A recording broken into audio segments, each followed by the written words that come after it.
Good morning, everybody. Good morning from a cold but sunshiny day here in Texas. Man, I'm looking out the window there right now. It is a cold one out there, at least for me. I didn't run any heat last night. I honestly didn't know it was going to get down this cold. So, boy, I did not want to get out from underneath the blankets this morning. But, this cool air like this is exactly why I escape out of here and go to the Philippines. I was in an accident in 2012. I was in an explosion and burns, and it did permanent nerve damage to me. I have a condition called chronic regional pain syndrome. Some people have it way worse than I do for that type of pain syndrome. It's kind of a wild thing. It affects your sympathetic nerve system. It's got my sympathetic nerve system down my right side. So days like this, my hand is just like an iceberg on my right side. My hand on my left side is nice and warm and normal. And my muscles will draw up. They'll even go into like these states where you'll see all the muscles jumping and twitching and sometimes contracting and sometimes painfully contracting. Sometimes it feels like my bones are breaking. And same story in my right foot, all down the right hand side of my body, even my ear. Even my ear. It's crazy. And then it can go the opposite and become super hot. And it would just be burning up. So it's a very funny thing. Not funny, but you know what I mean. But this is one of the reasons I like to escape out of Texas when it starts getting these cold spells. We usually would already be gone by now. But I chose to stay a little longer because some things that we were trying to accomplish. And luckily, we've had an abnormally warm November and December so far. They said right now it's like the 6th warmest December so far in the recorded history of the last 123 years. So, yeah, and right now it's down in the low 30s this morning. I know for many of you that's not that cold. I know you're going to tell me all your really cold temperatures, and that's why I don't live where you do. I think that's why they're having the Great Migration going south right now, as they're calling it, the Great Migration. But this is just temporary, and we're going all the way back up to the 80s. We're going right back into the 80s again in December. Yeah, I mean, we'll be at the same temperatures that the Philippines are in this December here. And we still have not been getting the rain that they were calling for. We got like a little front that passed through with a little fast pour down right on the front of it that lasted just a few minutes. It was gone. But at least it's enough to sustain the grass to stay alive for the moment. And I'm happy for that. Well, last night, we met with a subscriber. We met with Daryl. Daryl is a part Filipino, and he was born in Guam. Sharing a little bit of your story out there, Daryl. He's born in Guam. He's a military brat. His mom and dad met up in Subic, and he was then born in Guam, and he was raised here in the U.S. up north. And then he just went down and lived in Louisiana and New Orleans, and right now in Houston. And now he's looking to move to Dallas over here to the Louisville area. But he's hoping to return back to the Philippines. He went and spent some time there with family and all from his mom's side. He's trying to figure out where he wants to settle personally himself there in the Philippines, and he's looking to settle in there. I really enjoyed hanging out with Daryl. Daryl, if you see this, I just want you to know, I hope we get to do it again, even before we leave. If you sign a deal on an apartment and come back up, let's meet up again, man. You were really a pleasure to hang out with.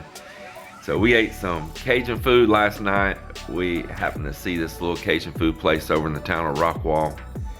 And so we ate some Cajun food there. Actually, we have po' boys. Yeah, all three of us, Melinda, him, and myself. We all three have po' boys. And we drank a couple Coronas and had a good time. It was such a pleasure. There's a picture of Daryl, Melinda, and myself before we left there.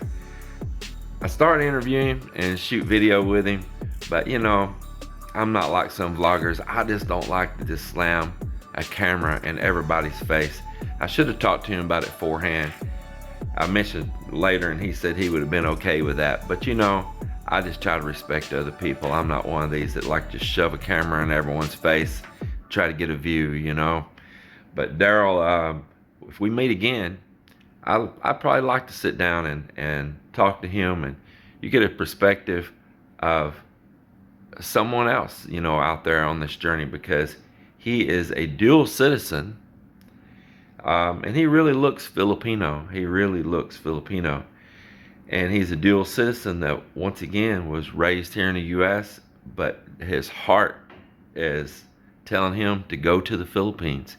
And he's still a young guy, too, you know. So, Daryl, really look forward to meeting with you again, though, no matter what. You're just a really cool guy, and appreciated that.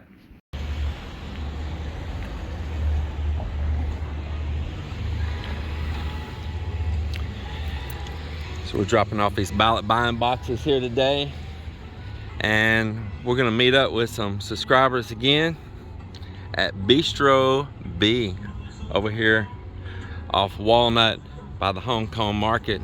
Well, they've got it all decorated up, and look at that big old snowman. Wow. That thing is huge. Pretty cool, pretty cool.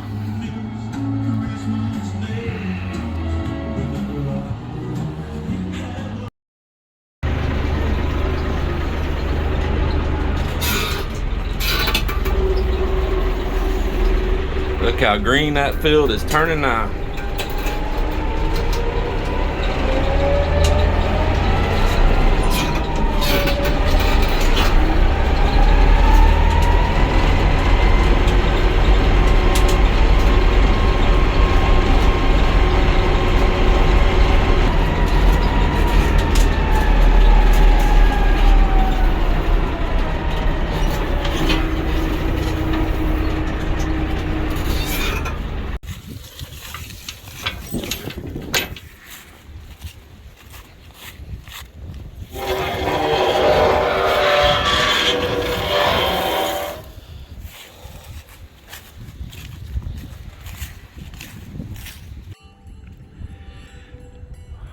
Well, as we're preparing to head back overseas, the other side of the world, and I need to get all my cattle in order.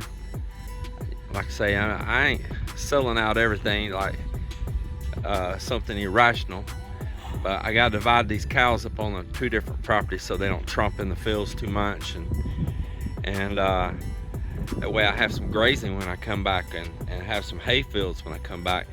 Put a few cows and I don't crowd them too much on the field, that'd be all right.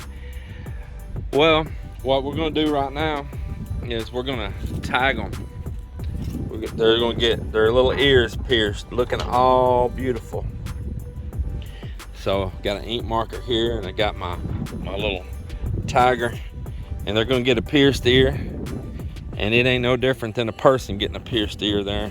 That cartilage for you little bleeding hearts out there. And that way I can identify my cows. It's better than putting a harsh brand on them. Little microchip underneath their skin, you can't just see it real easy like you can the tag hanging in their ear, and that's just a quick way of identifying. But of course, somebody tries to steal one of my cows and put it through the cell, and they read that chip and that data, they're gonna know that cow don't belong to them. Well, I'm gonna get busy here and start tagging ears. A few of them have them, but a few don't, or the tags have fell out. I got my bookkeeper here. You see she's got her tabulator right here. Where's your iPad at? Oh, there's your iPad. that's your tablet, your computer there. Yeah, she's gonna write down, I mean, she's gonna calculate and put in the software. Gonna put in the beef program what cows we're moving where, and that way we can keep up with them. And I'm not gonna show tagging them in their ears. YouTube's so sensitive out there. Like I say, there's so many bleeding hearts, and I don't want to show a cow getting their ear pierced, there'd be people out there crying, getting all emotional. And then they go down and order a McDonald's right after that. Yeah.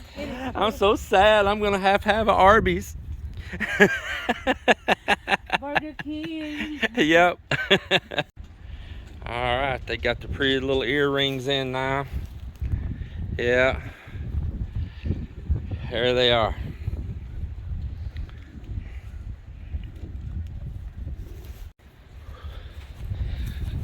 Well, we tagged a couple more rounds to the chute, and we got a load of beef right here. And we got a load of beef. Let's get this trailer latched up. Make another run. All right.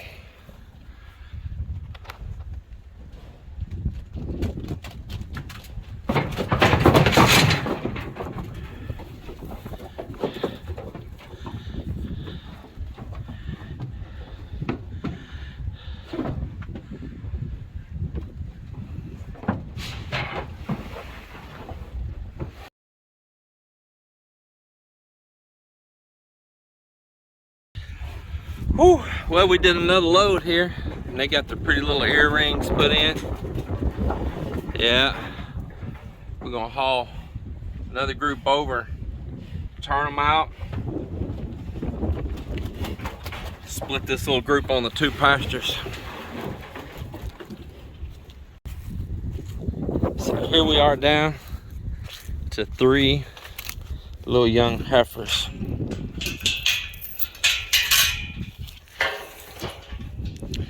Three little young heifers here, and they're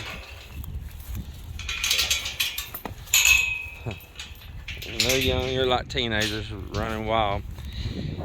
The thing is, if I took them to the sell to the market, they're not going to bring much, even though they look really good.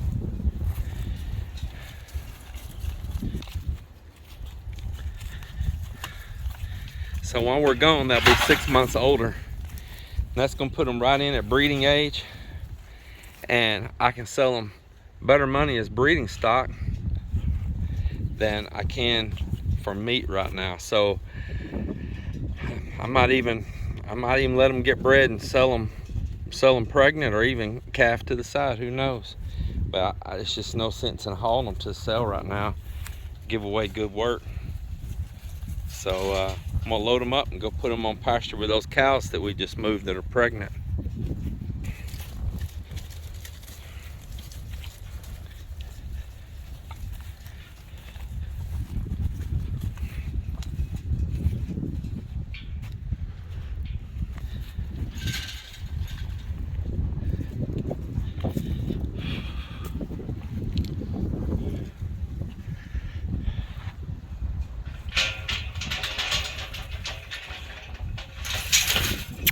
Yeah.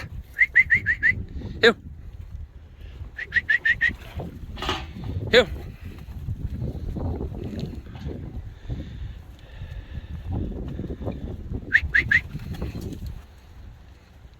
Here. There you go. Here. Boy, that one shot in like a bullet. Here.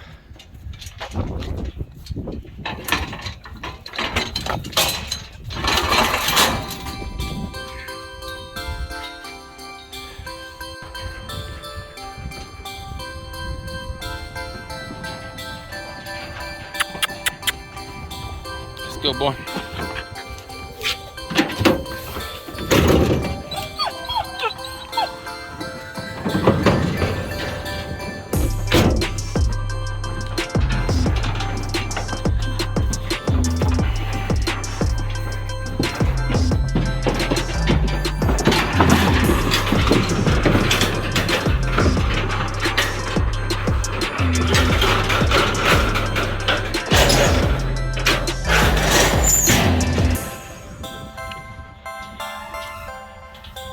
All right, Mel, go ahead and run them back here.